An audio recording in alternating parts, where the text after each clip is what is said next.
El poder temporal del Vicario de Jesucristo. Parte tercera. Las últimas glorias de la Santa Sede, mayores que las primeras. Lección 1. Grande será la gloria de esta última casa, más que de la primera. Ageo 2, versículo 10. La Iglesia es Jesús mismo. Él es su cabeza y ella es su cuerpo. Las fortunas de ella son las fortunas de Él, y los sufrimientos de ella son los sufrimientos de Él. Su fe es su voz, sus sacramentos son el toque de su mano, su cabeza visible es su vicario, y todo lo que le sucede a la Iglesia en la tierra es compartido por el Hijo de Dios. La Iglesia de Dios, pues, nos debe ser querida por bien de Él, porque todo lo que le sucede afecta al Sagrado Corazón.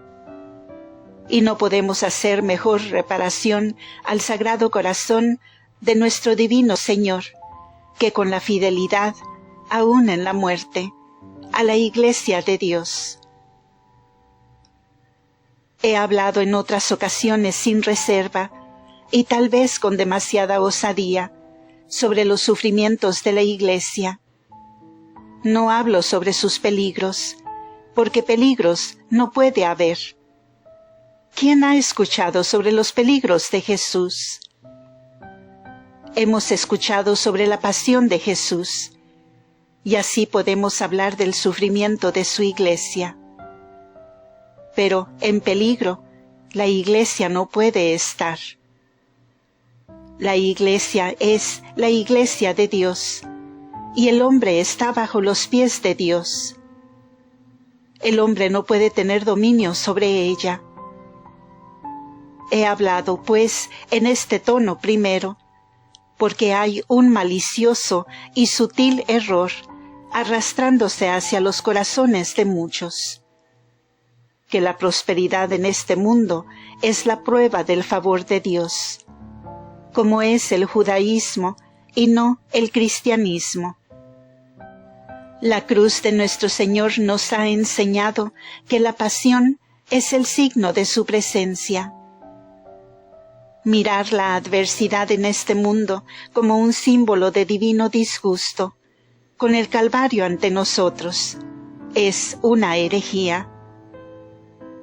Este lenguaje, entonces, es necesario para despertar en nuestros corazones la perpetua conciencia que si la Iglesia de Dios mañana llegara a ser crucificada y el mundo llegara a ser supremo, aún sería el cuerpo místico de Jesús. Y si el mundo de mañana llegara a triunfar y llegara a hacer alarde de su soberanía por un tiempo, aún sería el reino del Anticristo. Pero tenemos otras cosas en mano, y ahora les hablaré sobre otro tema, en efecto, más brillante y alegre, pero no más verdadero y difícilmente más necesario. Y esto es, sobre las glorias de la Santa Sede en los últimos días. Glorias mayores que las primeras. Leemos en la Sagrada Escritura que los patriarcas y el pueblo de Israel lloraron cuando vieron al segundo templo, el cual fue construido tras su cautividad en Babilonia, porque recordaron las glorias y el esplendor de la primera casa, construida por sus padres. Por lo tanto, el profeta Ageo dijo: Grande será la gloria de esta última casa más que de la primera. También de la Santa Sede en los últimos días de su conflicto en la tierra. Mayores aún serán sus glorias que en sus primeros días. mayores aún que en los días de sus pontífices martirizados, que en los días de sus primeros poderes y milagros sobrenaturales, que en los días cuando de la Santa Sede avanzó un organismo espiritual a convertir al mundo y someter imperios a ella.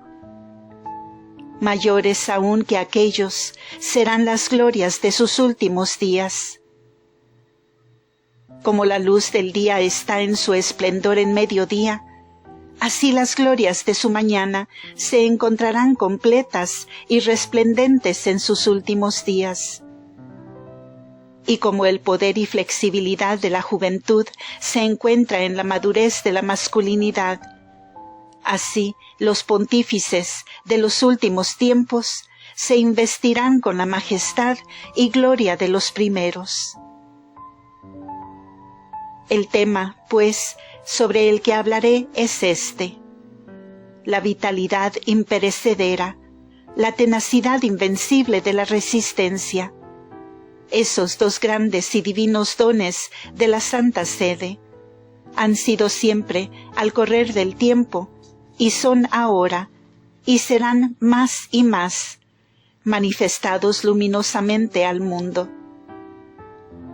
La vitalidad y resistencia de los primeros 3 siglos de martirio fue tan solo el preludio de aquellos que ha sostenido a la Santa Sede en los últimos días de su conflicto. Para poder exponer esto más claramente, les pido que primero recuerden que lo que se llama poder temporal del Papa contiene en sí 2 elementos distintivos. El primero es la soberanía inherente en su propia persona, y el segundo es la soberanía local sobre el Estado que mantiene. Estos son 2 distintas cosas. Su propia soberanía personal consiste en esto. Primero, que como el vicario y representante de Jesucristo, quien es Rey de Reyes y Señor de Señores, a cuyas manos todo el poder en el cielo y en la tierra es dado, es liberado por derecho divino de toda sujeción civil y temporal a cualquier gobernante o príncipe en la tierra. Así él es en sí mismo un soberano personal y no puede estar sujeto a nadie, y así también tiene, en virtud de su pontificado, una autoridad divina sobre todos los otros poderes, personal o principesco, que se pueden encontrar entre los hombres, como cuando nuestro divino Señor le dijo a San Pedro: «Apacienta mis ovejas», y le entregó todo el mundo en sus manos. Le dio la comisión, no sólo de la dirección de individuos uno por uno, sino de la dirección de familias, de hogares, de todas las formas colectivas de la sociedad natural. La Iglesia de Dios es la guía, no sólo de la conciencia individual en relación a sí misma, sino de todas sus muchas órdenes y relaciones, no sólo del Hijo al Padre, también del Padre al Hijo. La Iglesia de Dios guía, por lo tanto, a la familia y al hogar. Y si a la familia y al hogar, entonces a naciones y pueblos. Pues, ¿qué son las razas y naciones de la tierra, sino las familias de la humanidad multiplicadas y expandidas? ¿Qué son los reinos e imperios, sino las familias agregadas del hombre juntas? Y la Iglesia de Dios, al guiar al padre de familia, también guía al gobernante de un reino. Nuestro divino Señor comisionó a Pedro y a sus sucesores la dirección y la guía del orden civil que se levantaría en el mundo, de las naciones y sus príncipes. Es su función divina ver y su deber hacer cumplir, obediencia a la fe y a las leyes de Dios. Es su deber oficial, por tanto, juzgar y pronunciarse en los actos de individuos y de los pueblos, de naciones y sus príncipes. El único tribunal en la tierra que puede guiar y dirigir las conciencias del hombre es la Iglesia de Dios, y su función se centra en su cabeza. Esto, pues, es la soberanía personal que es inherente en el pontificado del Vicario de Jesucristo. La soberanía local está por encima de este estado, del territorio y del pueblo, que la providencia de Dios le ha comisionado. Nadie puede leer su historia sin percibir que fue dada por la misma divina voluntad y la misma mano divina de la cual recibió también su soberanía personal en el principio, y fue liberado de toda sujeción.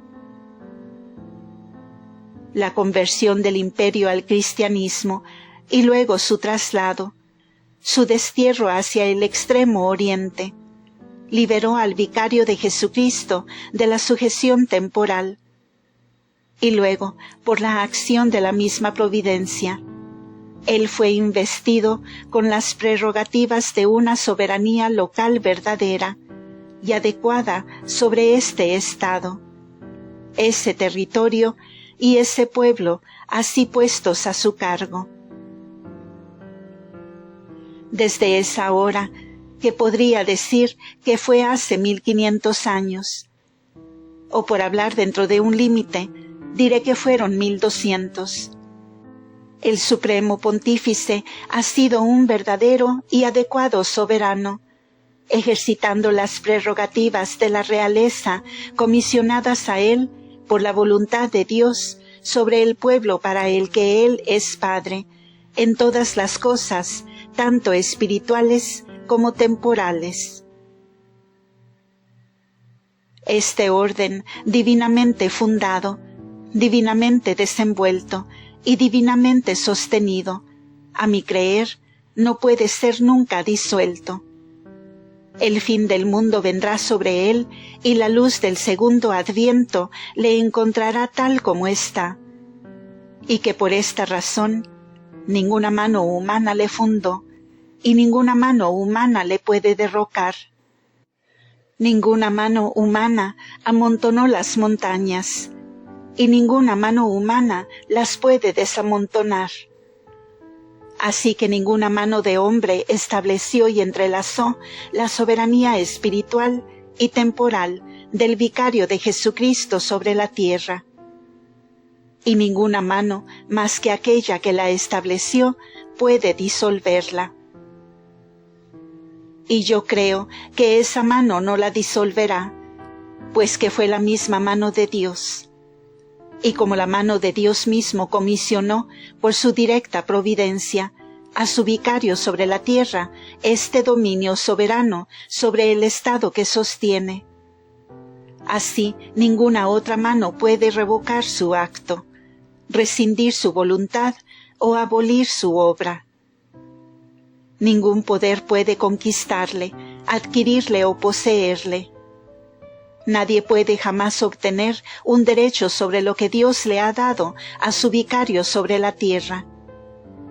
Hay un derecho exclusivo y expulsivo en la persona de su vicario sobre este territorio sobre el cual él reina.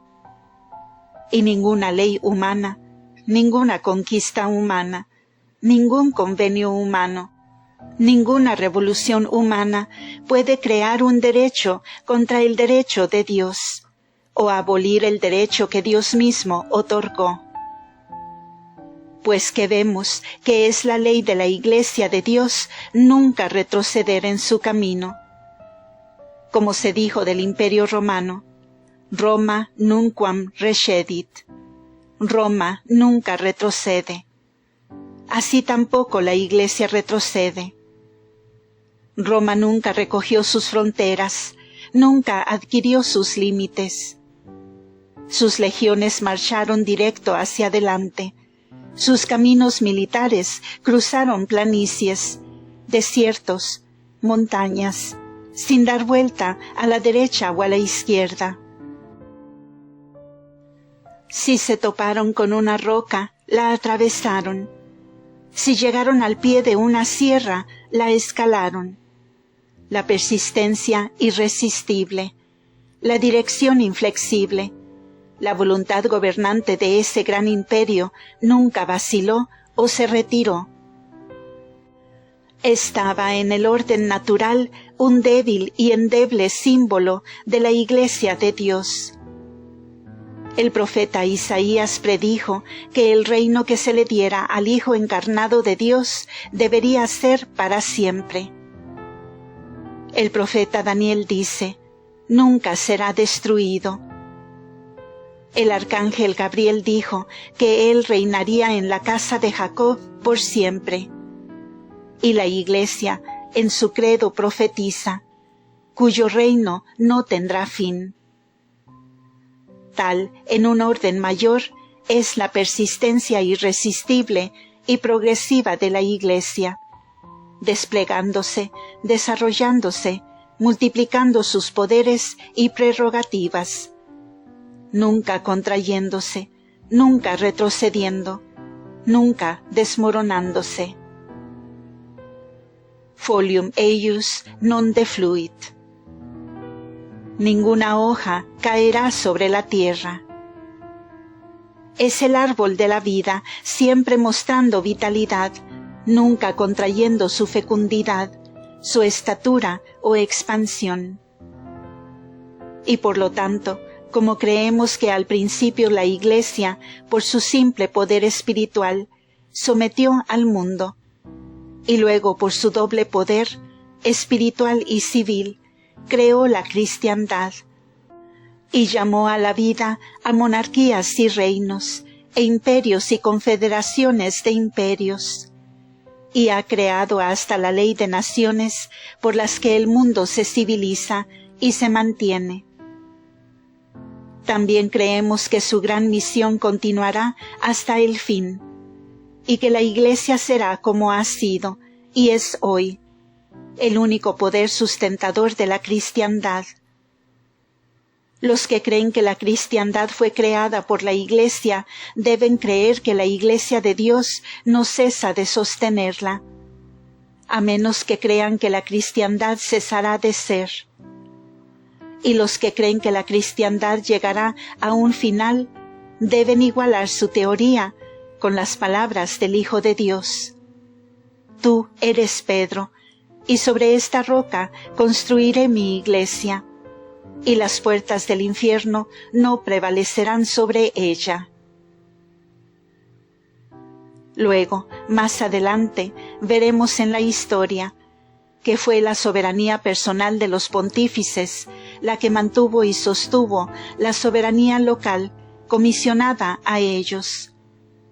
La posesión terrena que era, por así decir, el cuerpo al alma, el recipiente terreno del don divino, ha sido sostenida y mantenida por los derechos personales, sobrenaturales, y las prerrogativas comisionadas al vicario de Jesucristo.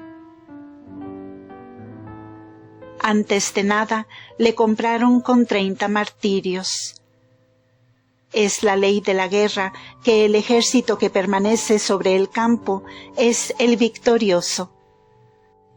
Si el agresor no puede ganar desde su trinchera o desalojar el campo desde el puesto que mantiene, es del conquistador, y coloca los trofeos de la victoria.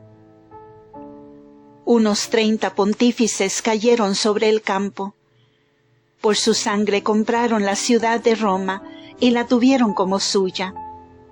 Todo el poder de 10 persecuciones, y todas las legiones de Roma, y todos los emperadores del mundo, no pudieron sacar a los pontífices de la ciudad, que sostenían para el Hijo de Dios. Es suya por conquista y por las leyes de la guerra. Les pertenece por derecho de entereza y de paciencia y de valor inflexible. que en el mundo no hay igual. La memoria falla completamente al intentar relatar la larga lista de la impugna y las glorias de los vicarios de Jesucristo. Tras 300 años de conflicto, no llegó una paz verdadera, sino un simple cambio de armas. El Papa Liberio fue desterrado por un emperador hereje.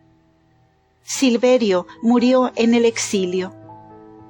Vigilio fue encarcelado y exiliado. San Martín murió en el exilio como mártir. San León III fue expulsado a Spoleto. León V fue destronado y echado en prisión. Juan XII tuvo que huir de Roma. Benedicto V fue llevado hacia Alemania. Juan XIII huyó de una facción romana y tomó refugio en Capua. Benedicto VI fue encarcelado y asesinado por una facción romana. Juan XIV fue echado en la prisión de San Ángelo y murió de hambre. Gregorio V fue obligado a huir de Roma por un tumulto civil. Benedicto VIII fue expulsado de Roma por una facción. Benedicto IX fue expulsado 2 veces de Roma. León IX fue destronado por los normanos. San Gregorio VII fue de territorio en territorio y de reino en reino, y murió en el exilio. Víctor III no pudo tomar posesión de su sede y murió en Benevento. Urbano II fue restaurado por los cruzados franceses. Pascal II fue tomado por Enrique V y encarcelado. Gelasio II fue obligado a huir a Gaeta, que ha sido una y otra vez gloriosa como refugio del vicario de Jesucristo. Honorio II fue obligado a huir a Francia por un antipapa que usurpó su sede. Eugenio III fue sacado de Roma por Arnoldo de Brescia. Alejandro III, en el día de su consagración, fue echado en prisión. Fue consagrado no en la ciudad santa, sino en la iglesia de una villa. Fue obligado a huir a las montañas por seguridad. Pasó 7 años de errante, desde Terracina a Añani, y de Añani a Tusculum. Urbano III y Gregorio VIII ni siquiera pudieron tomar posesión de Roma. Lucio III huyó a Verona. Gregorio IX fue obligado por una insurrección en Roma a retirarse a Perugia. Inocente IV huyó a Génova. Alejandro IV huyó a Viterbo. Martín IV nunca entró en Roma. Bonifacio VIII fue prisionero en Anagni. Luego vino el gran cisma de Occidente, que duró 70 años, durante el cual 7 papas reinaron en Aviñón. Urbano VI huyó a Génova. Inocente VII huyó de las facciones de Roma a Viterbo. Gregorio XI huyó a Gaeta. Juan XXIII huyó de Roma. Eugenio IV fue asediado en su propio palacio por un antipapa y fue obligado a huir a Florencia. Podría agregar muchos más, pero son suficientes para sumarlos. 30 fueron obligados a dejar Roma. 4 fueron encarcelados. 4 no pudieron poner pie en Roma. 7 reinaron en el exilio en Aviñón, sumando 45, o un quinto en la línea de soberanos pontífices. Ahora, de esto saco 2 evidentes conclusiones. Primero, que los sufrimientos, ansiedad, incertidumbre, conflictos dentro y fuera, siempre han sido y siempre serán la condición normal del vicario de Jesucristo. Como una multitud de hechos en el mundo físico forman la base de una inducción filosófica. Así, por estos hechos en la historia de los pontífices, se establece como ley que, por decirlo así, el estado normal y condición habitual del vicario de Jesucristo en la tierra es vivir como Jesús vivió, en sufrimiento, contradicción y conflicto. La misma ciudad y pueblo, comisionados a él, han participado de sus fortunios. Casi no ha habido un siglo en que la mano de usurpadores e invasores no ha estado sobre la ciudad de Roma. Ya sea por hordas de bárbaros, o lombardos arrianos, o emperadores de Alemania, o condes de los humedales, o de Tusculum, o facciones del Cenci, o de Colonna, Roma siempre ha sido codiciada y asaltada. Casi no ha habido un siglo en el que los estados de la Iglesia no han sido ocupados, desmembrados y usurpados. 9 pontífices han sido sacados de Roma por facciones romanas. 7 veces la ciudad de Roma ha sido saqueada, arruinada, desolada o tomada. 2 veces ha sido casi allanada. Una vez fue toda y completamente destruida. Por 40 días se le entregó a la desolación. Ninguna criatura respiró dentro de sus murallas. 9 veces la ciudad en la que está el trono del vicario de Jesucristo ha estado en manos de usurpadores, aunque ha sido guardada con tal invencible tenacidad de resistencia y tal poder perpetuo de recuperación, como para restablecer con certeza moral que Dios, quien la escogió para trono del vicario de su Hijo, lo ha hecho así por un acto definitivo de su poder, que sólo Él puede rescindir y que nunca lo hará. La otra conclusión es esta. En la historia de la Santa Sede observamos por igual que como el estado y condición normal del Supremo Pontífice es vivir en conflicto perpetuo y como es la ley, por decirlo así, de la soberanía temporal concedida a él, que viva perpetuamente agredida. Así hay otra ley igualmente cierta, fundada en la misma base y establecida por la misma inducción, a saber, que también es su condición normal el ser siempre restaurada. Esta ley de restauración es fundada y deducida de la misma serie de hechos y de la misma evidencia. Tan frecuente como ha sido su soberanía usurpada, así de frecuente le ha sido restaurada, y así como ha sido, así será hasta el fin. Y lo que por encima de todo es extraordinario es esto, que las manos utilizadas para restaurarle han sido las más improbables para hacer este servicio. Han sido, cierto, algunas veces reyes caballeros como Pipino y Carlomagno, pero en otras veces las mismas manos que lo sacaron de Roma se la han restaurado. Entonces, a veces, la misma muchedumbre de Roma ha salido en procesión para reclamar sus pastores. Y otras veces, aquellos que han estado interesados en resistir su retorno, como la nación inglesa y los cismáticos rusos, lo han restaurado. Una y otra vez aquellos que en las manos de Dios Todopoderoso han sostenido la soberanía temporal, han sido los que juzgando por lo que el mundo llama razonable y político, porque su propio interés lo hubiera opuesto, que toda la humanidad pueda ver que Dios gobierna el mundo.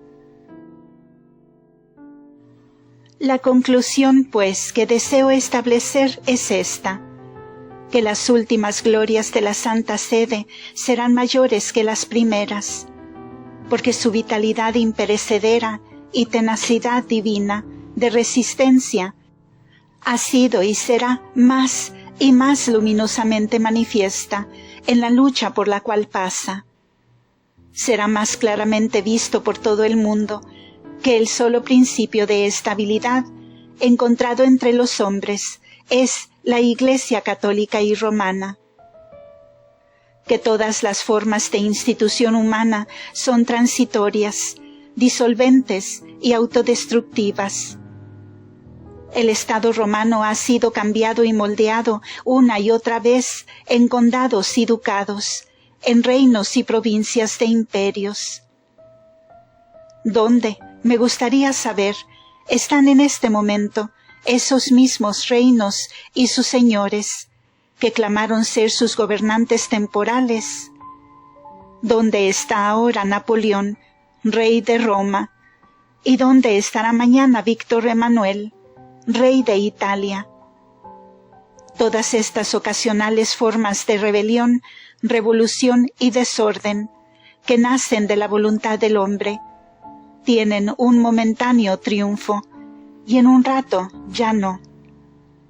Dios, con un desdén divino y con una indignación majestuosa, los hace más pequeños que el polvo de la época de verano, y con los vientos de su resolución los barre de la faz de la tierra. Pero la Iglesia de Dios es divina, y los principios de la Iglesia de Dios son su revelación y su providencia, su voluntad revelada y su acción divina. La Iglesia de Dios no ha tenido necesidad de moldearse y recrearse. Nunca cambia su carácter, nunca se quita la forma antigua por nuevas combinaciones. Nunca ha sido de otra manera, y lo que es, siempre lo será.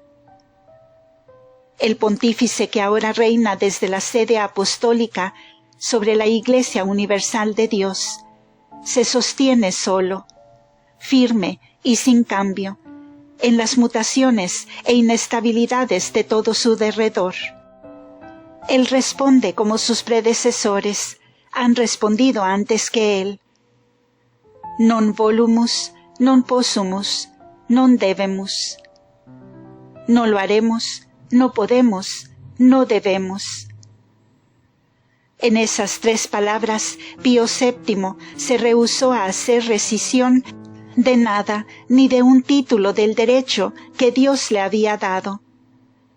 La sostuvo no solo por sí mismo, la sostuvo por Dios y por la Iglesia, no como dueño y señor, pero como fiduciario y administrador. Lo que no era suyo, no lo podía entregar. Aquello que Dios le ha confiado, Dios lo requeriría de él. Por lo tanto, él no lo haría, no podía, no debía ceder, viniera lo que viniere. Él apeló a la divina providencia de Dios, y la mano de Dios dispersó a sus antagonistas. En un momento, el vicario de Jesucristo se encontró nuevamente reinando sobre su trono, tranquilo y soberano como antes.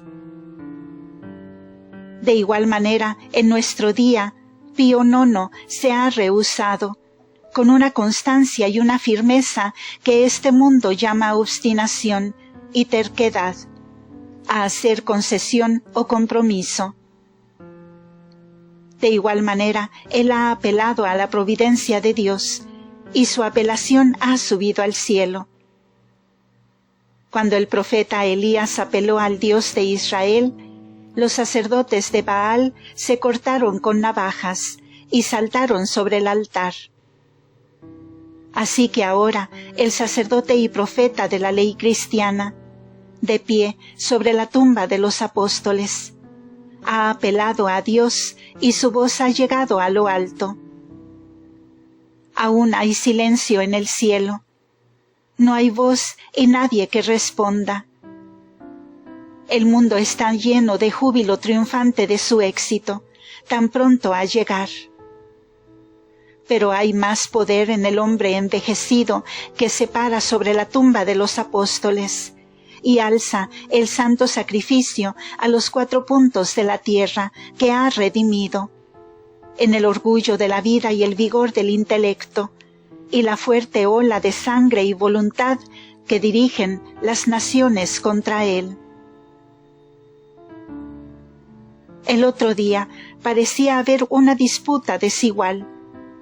Él en su debilidad solitaria, el bien solo de su lado, todo el poder contra él, la astucia y diplomacia, y los intereses confederados de reinos y estados, todos en conjunto contra él. Apenas hace una semana que este gran poder fue ejercitado por una mano que se creía ser tan infalible, que los hombres de este mundo nos han estado diciendo los últimos 3 días, que una gran luz se ha apagado en medio de nosotros. Si la voz ha contestado, no lo sé. La Iglesia de Dios no persigue a sus antagonistas más allá de la tumba. La procesión sagrada que lleva los últimos sacramentos va a la morada del hombre rico, tanto como a la del pobre, a la del desobediente, tanto como a la del fiel. Busca al penitente moribundo, ya sea una pobre hija que ha caído como María Magdalena, o un hijo orgulloso que levantó su talón contra la Iglesia de Dios. No sabemos nada del futuro. Hacia el mundo invisible no nos podemos adentrar. Pero de una cosa estoy seguro. En los últimos 3 días no hay hombre que crea en la providencia de Dios, ni hombre que haya leído la historia de los últimos 12 años, que no haya sentido con un temor silencioso que hay una voluntad sobre toda voluntad humana, dirigiendo este gran conflicto. El profeta Daniel nos dice que en los últimos tiempos el Dios del cielo asentará un reino, y agrega, Regnum eius alteri populo non tradetur. Su reino no será entregado a otro pueblo. Ningún otro lo poseerá, ningún otro jamás lo conquistará, pero hará pedazos y destruirá otros reinos. Sed ipsum stabit in aeternum, pero se mantendrá de pie por siempre. Fin de este episodio. Continuará.